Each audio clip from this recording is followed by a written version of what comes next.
Superman. Superman returns to theaters on July 11, 2025, but this time we're skipping the familiar origin story. James Gunn's vision focuses on a Clark Kent already established as both a reporter and Earth's mightiest hero. Instead of watching Krypton explode again, we'll see Superman navigate his dual identity in a world where other superheroes already exist. The film draws significant inspiration from Grant Morrison's acclaimed all-star Superman comics, presenting an optimistic and iconic version of the character after years of darker interpretations. Producer Peter Safran describes this Superman as the embodiment of truth, justice, and the American way, a beacon returning to inspire audiences once more. This vision carries through to casting choices that support long-term universe building. David Corenswet portrays a younger Superman, approximately 25 years old, suggesting DC's plans for character development across multiple films. Rachel Brosnahan brings her talent to the fiercely independent Lois Lane, while Nicholas Hoult completes the triangle as intellectual nemesis Lex Luthor. Unlike previous standalone films, this Superman exists in a populated DC universe from the start, featuring key heroes like Mr. Terrific, Metamorpho, Green Lantern, and Hawkgirl. Their inclusion establishes immediate connections to the wider world Gunn is creating. The official synopsis positions Superman as compassionate and hopeful, aligning with Gunn's personal connection to the project. With his father's passing influencing the creative direction, the film's release date coincides with his father's birthday, adding emotional resonance. Releasing July 2025, Superman will establish both the tone and continuity foundations for DC's reimagined cinematic universe and superhero storytelling approach. Supergirl, Woman of Tomorrow. While Superman grows up on Earth with loving parents, Supergirl's story takes a dramatically different turn. Arriving in theaters June 26, 2026, Supergirl, Woman of Tomorrow stars Millie Alcock as Kara Zor-El, a hero whose origin begins on a fragment of Krypton that survived destruction. Unlike her cousin who witnessed his planet's death in an instant, Kara lived through the slow collapse of Kryptonian society over years, fundamentally changing her perspective on justice and heroism. Director Craig Gillespie and writer Anna Nogueira adapt Tom King's acclaimed comic series, creating a space western that mixes frontier justice with cosmic landscapes. Imagine gunslinger standoffs beneath alien skies. This Supergirl emerges hardened by trauma, carrying the weight of watching her civilization crumble, while desperately clinging to survival. The film follows Kara alongside Ruthie Murray Knoll, a young alien seeking justice for her murdered father. Together they hunt cream of the Yellow Hills, whose brutal act forges an unlikely bond between the vengeful pair as they traverse distant worlds. This emotional journey draws inspiration from True Grit rather than typical superhero fare. Jason Momoa's rumored appearance as cosmic bounty hunter. Lobo suggests unexpected alliances throughout Kara's quest. Meanwhile, flashbacks featuring David Krumholtz and Emily Beecham as her parents Zor-El and Allura illuminate how these familial bonds shaped her complex moral compass despite overwhelming loss. Supergirl, Woman of Tomorrow transforms Kara from Superman's derivative into a distinct hero with her own path. The cosmic scope demonstrates DC's commitment to unique storytelling, positioning this film as a counterpoint to Superman's Earth-bound optimism, while setting the stage for their ambitious slate. Clayface.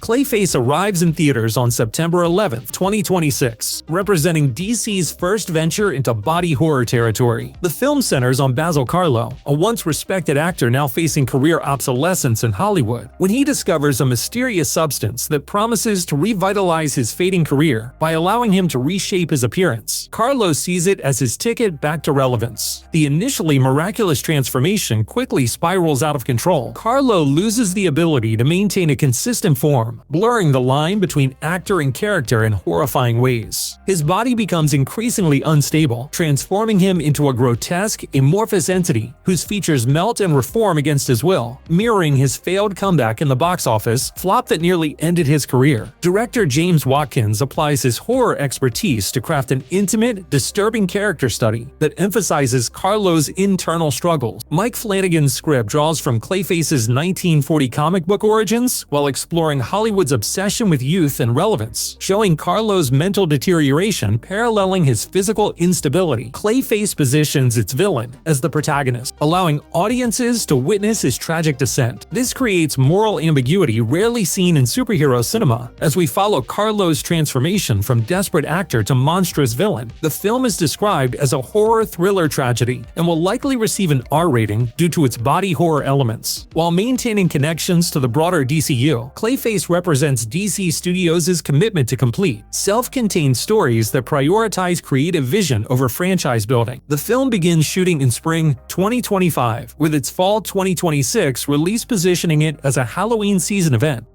The Batman Part 2. Unlike James Gunn's interconnected DCU, Matt Reeves' Batman exists in its own separate universe. This creative freedom allows Reeves to explore a darker, more grounded Gotham without worrying about fitting into a larger timeline. Robert Pattinson returns as the Dark Knight in this anticipated sequel, scheduled for release on October 1st, 2027. The Batman Part 2 continues the criminal underworld narrative established in the first film, picking up after the Penguin HBO series. Batman's corruption investigation deepens, revealing Gotham's power structures extend beyond visible institutions toward potentially sinister elements. This expanded scope introduces new dimensions to Reeves' previously realistic approach. The October release positions the film as a Halloween season event, suggesting a tonal shift where Batman's detective work merges with gothic horror elements. Reeves aims to explore Batman villains who haven't received proper cinematic treatment. The Court of Owls, a secret society controlling Gotham from the shadows, could serve as primary antagonist,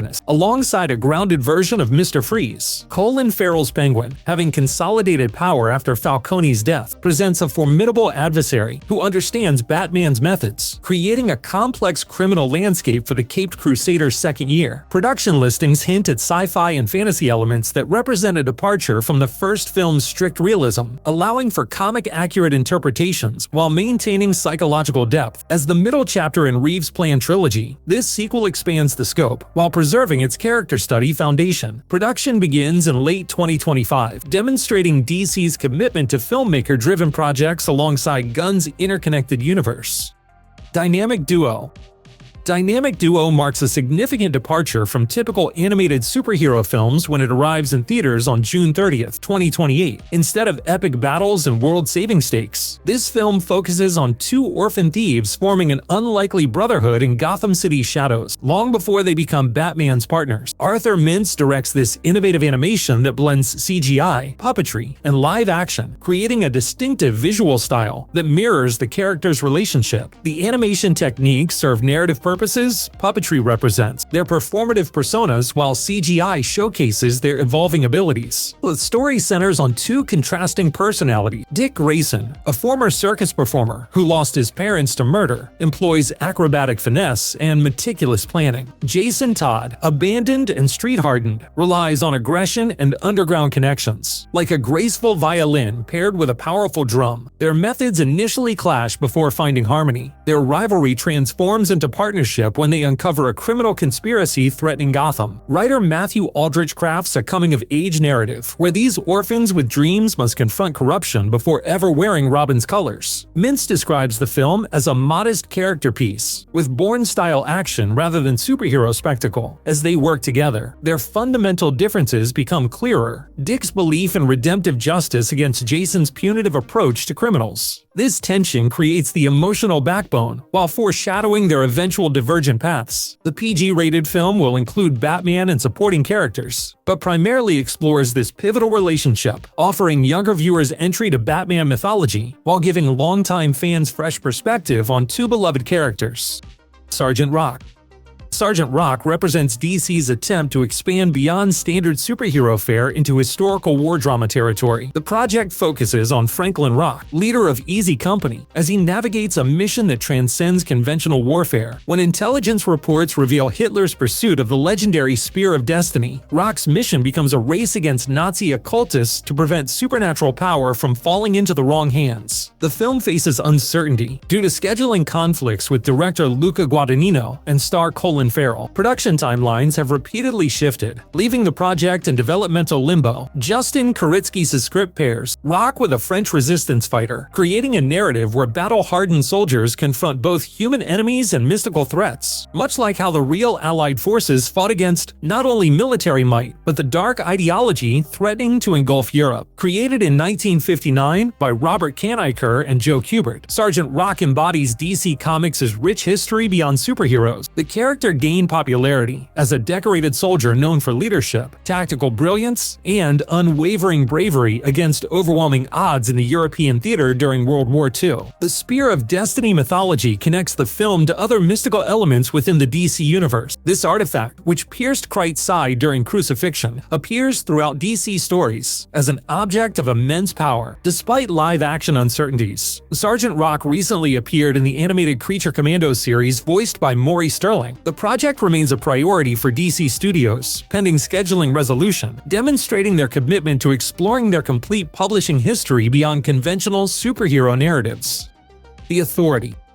The Authority represents the most radical superhero team in DC's planned slate. Created by Warren Ellis and Brian Hitch in 1999, these heroes reject traditional morality and take direct, often brutal action to solve global problems. The team originated in Wildstorm's Stormwatch series before DC Comics acquired them, bringing their controversial approach to heroism into the mainstream DC universe. Unlike Superman's compassion or Batman's no-killing code, the Authority operates without ethical constraints. They function as revolutionary forces against the established superhero order, openly removing corrupt governments and eliminating threats with lethal force. Their political assassinations and regime changes would be considered villainous in standard superhero narratives. The team features extraordinary members like Jenny Spark, the living embodiment of the 20th century with electrical powers, and Apollo and Midnighter, a powerful couple offering rare LGBTQ+ representation as comics' first openly gay superhero pair. Other members include Jack Hawksmoor, Swift, the Doctor, and the Engineer, each bringing unique abilities to their moral battlefield. James Gunn confirmed the Authority project is temporarily on the back burner, suggesting strategic placement after audiences embrace more traditional heroes. This approach acknowledges the significant tonal shift they represent. When superheroes decide conventional morality no longer applies, what responsibility comes with that freedom? The Authority's approach raises fundamental questions about power and intervention, challenging typical comic narratives by exploring uncomfortable territory. With the Authority existing alongside Superman and Batman, their contrasting approaches create natural dramatic tension, demonstrating DC's willingness to question superhero conventions while offering commentary on real-world power structures that traditional narratives typically avoid.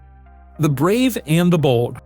The Brave and the Bold introduces DC's most unique take on Batman yet, focusing on the complicated relationship between Bruce Wayne and his unexpected son, Damian Wayne. Unlike all previous Batman films, this adaptation centers on Bruce, confronting the existence of a biological child he never knew he had with former Flame Talia al Ghul. The story draws direct inspiration from Grant Morrison's acclaimed Batman and Son comic run from 2006, which brought this volatile family dynamic into modern Batman mythology. Damian arrives in Bruce's life already extensively trained as a deadly assassin by the League of Assassins, creating an immediate collision between Batman's strict moral code against killing and his son's lethal conditioning. Bruce's attempts to deprogram his son's assassin training, while simultaneously learning to be a father, form the emotional core of the story. His carefully constructed world of justice shatters like a mirror, each piece reflecting a different failure as he realizes no detective skills prepared him for parenthood. Damian's character struggles between his grandfather Ra's al Ghul's teachings and his father's principles. His divided loyalties create natural drama as he navigates his identity between two powerful legacies. The film promises to introduce the wider Bat family to the DCU, potentially including Nightwing, Batgirl, and Red Hood, dramatically contrasting with Matt Reeves' separate Batman universe focused on a lone vigilante. The League of Assassins serves as the primary antagonistic force, with Talia al Ghul appearing as a complex character balancing love for Bruce, loyalty to her father, and desire to see Damian become a worthy heir. This adaptation introduces international intrigue and martial arts action while establishing father-son legacy as a core DCU theme. Teen Titans. The Teen Titans represent DC's most ambitious bet on young heroes, drawing from nearly 60 years of comic history. Unlike teams built around adult heroes, the Teen Titans emerged specifically as a gathering place for teenage heroes seeking their own identity beyond their mentors' shadows. This unique premise allows the film to explore themes of adolescence, identity, and the challenges of growing up. The project must decide which version of the Titans to adapt, from the original 1960s team with Robin and Kid Flash to the iconic 1980s lineup that introduced Starfire and Raven, or more contemporary iterations. Each offers distinct storytelling approaches, much like how the comics evolved from teen sidekicks, simply hanging out to complex characters confronting their own demons and insecurities. Given the film's connection to the brave and the bold, Damian Wayne emerges as a natural bridge between these worlds. His journey from assassin to hero perfectly embodies the teenage struggle between who you were raised to be and who you choose to become, a theme that resonates throughout Teen Titans lore. Recent casting across the DCU, including Isabella Merced and Millie Alcock, suggests potential for cross-project character development that strengthens universe connectivity. The franchise's success across animated adaptations demonstrates its ability to balance character growth with team dynamics. Classic storylines like the Judas Contract provide ready-made frameworks, combining personal betrayal with coming-of-age theme. Could these young heroes redefine what legacy means in the DCU? With no director officially announced, the project remains in early development while promising to be a crucial entry point for new generations of fans. Bane and Deathstroke.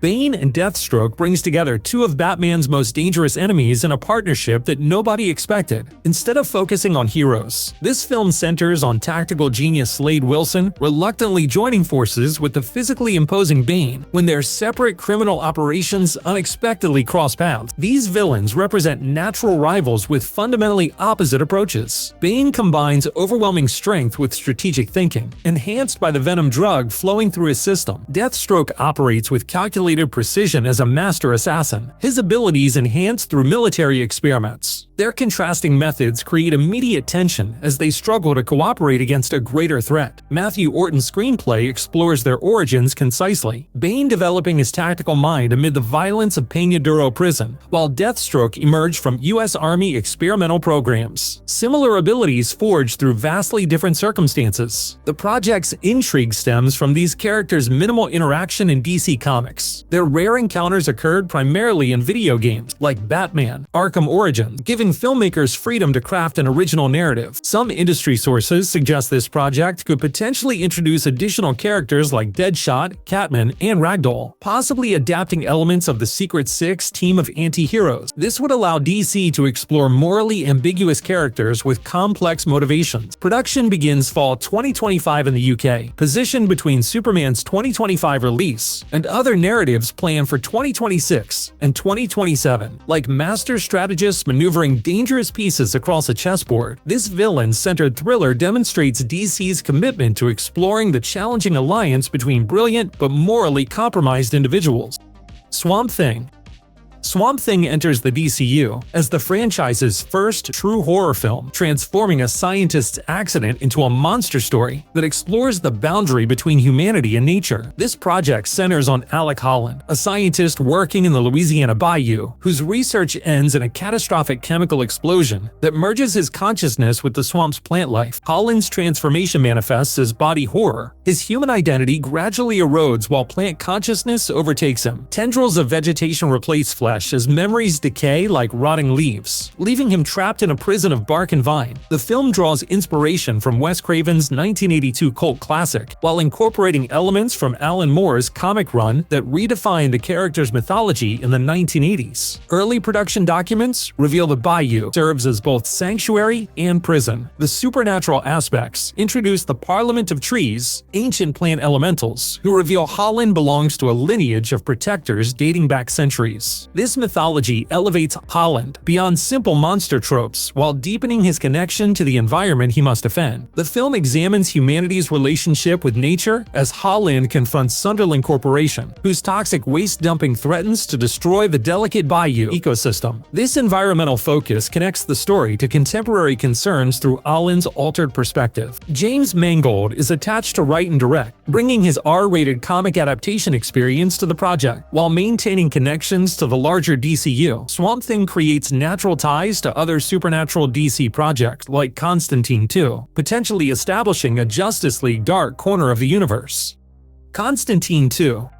After nearly 20 years in development limbo, John Constantine returns with Keanu Reeves stepping back into the trenchcoat as the cynical occult detective. Francis Lawrence, who directed the 2005 original film, rejoins the project with a clear vision to deliver something the first movie couldn't: a darker, R-rated journey into DC's supernatural underworld. Constantine II exists separately from the main DCU timeline as part of DC's Elseworlds initiative, giving the creative team complete freedom without continuity constraints. They can build directly on the cult following of the original film while exploring the character's comic book roots more authentically. Lawrence's desire for an authentic R-rated version promises to deliver the occult horror elements fans have longed for. This approach could finally bring Constantine's terminal lung cancer diagnosis to screen and feature explicit demonic encounters that better reflect the mature tone of Hellblazer comics, elements that were sanitized in the PG-13 original. The comic Constantine originated as a working-class occult detective from Liverpool in 1985, significantly different from Reeves' Los Angeles-based Exorcist. The sequel creates opportunities to bridge these interpretations while honoring what fans embraced in the 2005 film. Though plot details remain guarded, the sequel will likely explore Constantine's continued battles with both personal demons and literal ones, possibly introducing iconic Hellblazer villains like Papa Midnight and Nurgle. As an Elseworlds project, Constantine II demonstrates DC's commitment to filmmaker-driven, tonally distinct projects that honor fan-favorite interpretations alongside their broader universe-building initiative, potentially connecting to other supernatural DC properties in the future.